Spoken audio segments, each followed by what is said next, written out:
Hey, let's talk about books. So this weekend I went to a basketball game, and that's so not like me at all. I don't enjoy sports, and during the full first half I was like, this isn't fun. Did you forget that you don't like sports? But then during the second half they gave us balloons, and then it was lots of fun. Ah!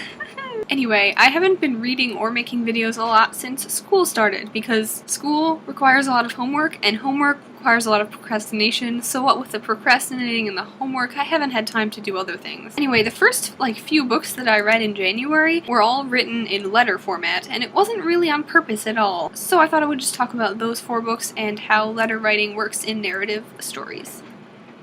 Narrative stories is like the most redundant phrase you could possibly use, Maggie. One of the first books I read this year was called The Guernsey Literary and Potato Peel Pie Society, and it was wonderful. I'm a big fan of books that talk about how great books are. There's just something kind of funny to me about, reading a book about how great it is to be reading a book. And this was one of those books. The plot is that it's like the 1940s, after World War II. Basically, the woman who is the protagonist of the story becomes pen pals with this book club on an island called Guernsey, which is between France and the UK. And the woman is an aspiring writer-author type. And she becomes good friends with these people and eventually travels to Guernsey herself to hang out with them, and they have a jolly old time. If the characters are each writing letters, the interesting thing is that you only hear what they want to tell their audience, and their audience is only one person. It's not whoever is reading this book, and it's not themselves, it's not a journal. So the main character would be writing to her brother, and so you only get to know the information that she wants to tell her brother. And so I was a bit skeptical about how much we would really get to know the characters, but it was pulled off amazingly well. You get to know all of the characters, and they're all lovely people who I would travel to Guernsey to hang out with and read books.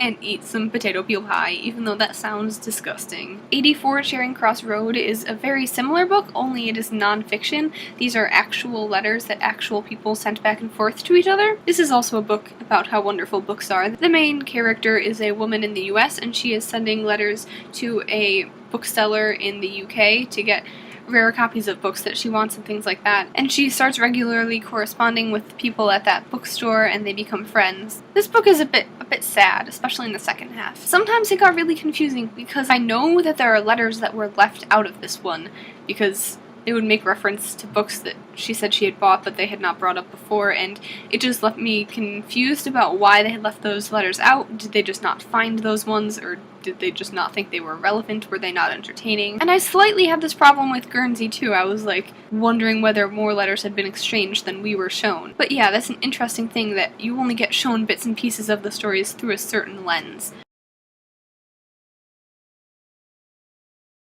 The first book was called The Guernsey Literary and Potato Peel Pie Society, which has a mouthful of a title, but a mouthful of awesome.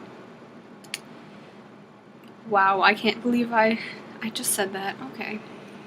One of the first books I read this year was called Yeah, that's what it was called.